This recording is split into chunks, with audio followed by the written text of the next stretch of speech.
आज की वीडियो में दोस्तों हम लोग बात करने वाले हैं बैंक ऑफ बड़ौदा के पर्सनल लोन के बारे में। इसमें दोस्तों हम लोग देखेंगे कि पर्सनल लोन के लिए कौन कौन सी स्कीमें जो है बैंक ऑफ बड़ौदा ऑफर करता है हम लोगों को, और साथ ही में इसमें एलिजिबिलिटी क्राइटेरिया क्या रहता है, डॉक्यूमेंट्स क्या लगते हैं, इंटरेस्ट रेट क्या रहता है, और दोस्तों साथ ही में हम लोग जो है सैलरी वाइज एलिजिबिलिटी को चेक करेंगे कि कितनी सैलरी पर कितना लोन अमाउंट आप लोग को मिल सकता है, और उसके लिए EMI को भी कैलकुलेट करके देखेंगे। तो कंप्लीट इन्फॉर्मेशन के लिए दोस्तों बन रही है हमारे साथ वीडियो में, और चैनल फर्स्ट टाइम आया तो चैनल को भी सब्सक्राइब कर लीजिए। तो चलिए हम लोग वीडियो को अपनी स्टार्ट करते हैं। तो देखिए दोस्तों, हम लोग आ चुके हैं बैंक ऑफ बड़ौदा की ऑफिशियल वेबसाइट पर। यहाँ पर हम लोगों ने पर्सनल लोन वाला ऑप्शन सिलेक्ट कर लिया। अब यहाँ देखिए तीन टाइप के जो हम लोग को पर्सनल लोन की स्कीम देखने के लिए मिलती है जो बैंक ऑफ बड़ौदा ऑफर करता है। तो उसमें जो पहली स्कीम है बड़ौदा लोन टू पेंशनर, तो ये जो लोन स्कीम है पेंशनर लोगों के लिए रहती है। जो पेंशन से अपने लोन को लेना चाहते हैं उन लोगों के लिए जो है ये स्कीम रहती है। फिर उसके बाद नेक्स्ट आता है बड़ौदा डिजिटल पर्सनल लोन। अब ये जो है कम्प्लीटली डिजिटल प्रोसेस वाला पर्सनल लोन लेता है। जिन भी लोगों को ऑनलाइन अप्लाई करके पर्सनल लोन लेना है या जिनको इंस्टेंट पर्सनल लोन की रिक्वायरमेंट है कम अमाउंट की 50,000 से 10,000 तक, तो वो जो है इस लोन स्कीम के थ्रू अप्लाई कर सकते हैं पर्सनल लोन के लिए। फिर उसके बाद दोस्तों आता है बड़ौदा पर्सनल लोन। ये जो स्कीम है दोस्तों ऑफलाइन रहने वाली है। इस स्कीम के लिए आप लोग को ब्रांच के थ्रू अप्लाई करना होगा, और इसमें आप लोग को 1 लाख से लेकर 20 लाख रुपए तक का लोन अमाउंट देखने के लिए मिल जाता है। तो जिन भी मेरे भाइयों को 1 लाख से लेकर 20 लाख रुपए के बीच में लोन लेना है और उनको ऑनलाइन नहीं लेना, ब्रांच के थ्रू उनको लोन लेना, आसपास में अगर उनके बैंक ऑफ बड़ौदा की ब्रांच है तो वहां पर विजिट करके वो जो है बैंक ऑफ बड़ौदा के इस वाले पर्सनल लोन के लिए अप्लाई कर सकते हैं। तो दोस्तों हम लोग जो है फिलहाल आज जो है डिजिटल पर्सनल लोन के बारे में बात करने वाले हैं। इसके ऊपर मैं पहले भी वीडियो बना चुका हूँ। बाकी इस वीडियो में हम लोग जो है लेटेस्ट अपडेट्स के बारे में जानेंगे कि लोन की स्कीम में क्या जो है लेटेस्ट अपडेट आए हैं। तो इसको चलिए हम लोग जो है फटाफट से जान लेते हैं। तो सबसे पहले देखिए दोस्तों, डिजिटल पर्सनल लोन के बेनिफिट्स क्या है। तो इसमें आप लोग को पेपरलेस प्रोसेस देखने के लिए मिल जाता है, क्योंकि ये डिजिटल रहने वाला है। तो इसमें कहीं आप लोग को विजिट करने की जरूरत नहीं है, कोई डॉक्यूमेंट्स जमा करने की जरूरत नहीं है ऑफलाइन। तो पेपरलेस प्रोसेस रहता है, डायरेक्ट डिसबर्समेंट हो जाता है, और no prepayment charge of floating rate of interest. Floating rate of interest पर आप लोग को कोई प्री पेमेंट चार्जेस भी नहीं देखने के लिए मिलते। अट्रैक्टिव रेट ऑफ इंटरेस्ट देखने के लिए मिल जाते हैं। यहाँ पर एलिजिबिलिटी की बात करें हम लोग, यहाँ पर सैलरीड इंडिविजुअल हो या सेल्फ एम्प्लॉयड हो एलिजिबल हो जाते हैं। अब सेल्फ एम्प्लॉय में professional, doctor, engineer, architect, interior designer, tech management consultant, ये सभी जो है अगर आप लोग कुछ भी हैं इनमें से तो आप लोग एलिजिबल हो जाते हैं। अब इसके अंदर जो NRI SHG are not eligible, तो NRI SHG एलिजिबल नहीं होते, और को एप्लीकेंट नॉट अलाउड, इसमें आप लोग कोई को एप्लीकेंट नहीं ऐड कर सकते।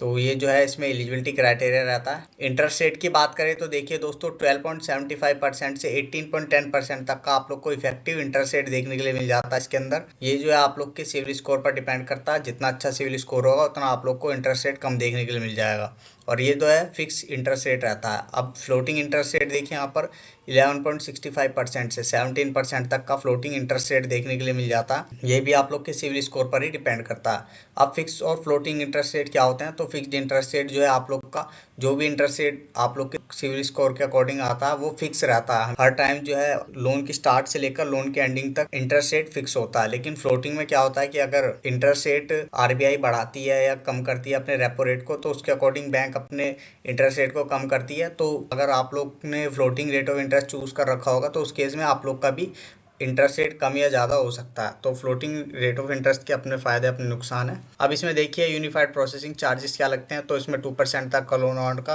प्रोसेसिंग चार्ज लगता है, जिसमें टैक्सेस अलग से एप्लीकेबल होते हैं।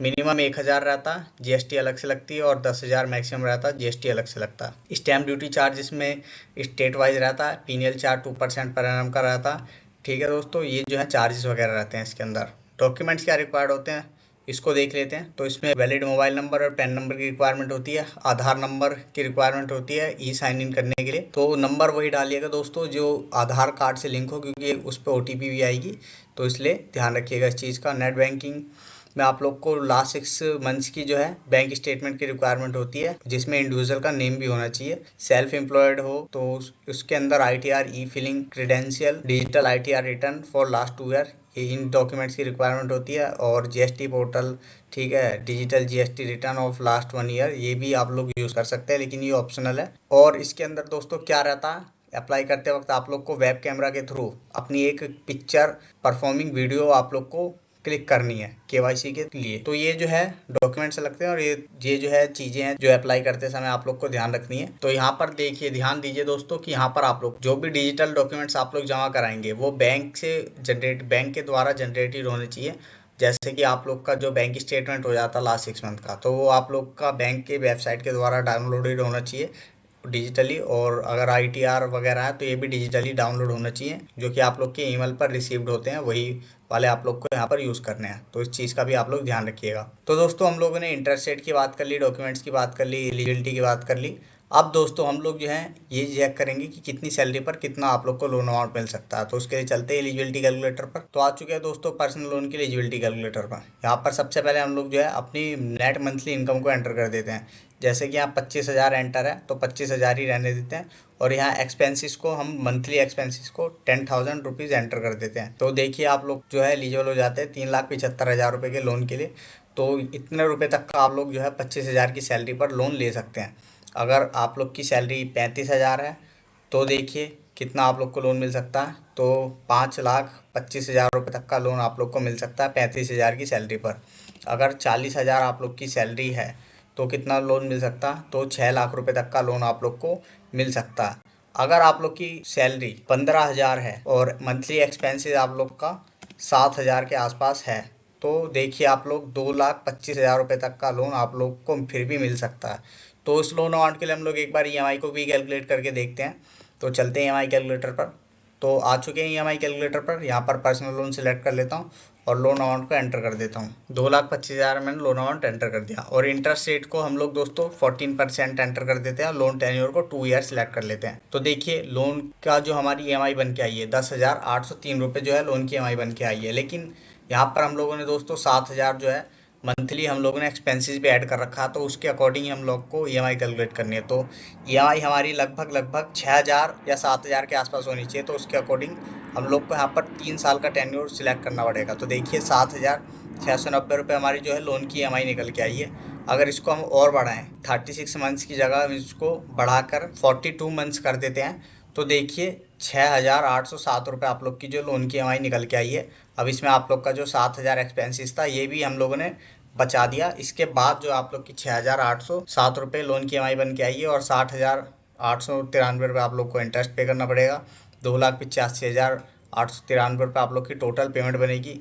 21% का टोटल यहाँ पर इंटरेस्ट लगने वाला पूरी पेमेंट में और 78% का जो है पूरी पेमेंट में प्रिंसिपल अमाउंट रहेगा। ये जो है ब्रेक डाउन है टोटल पेमेंट का।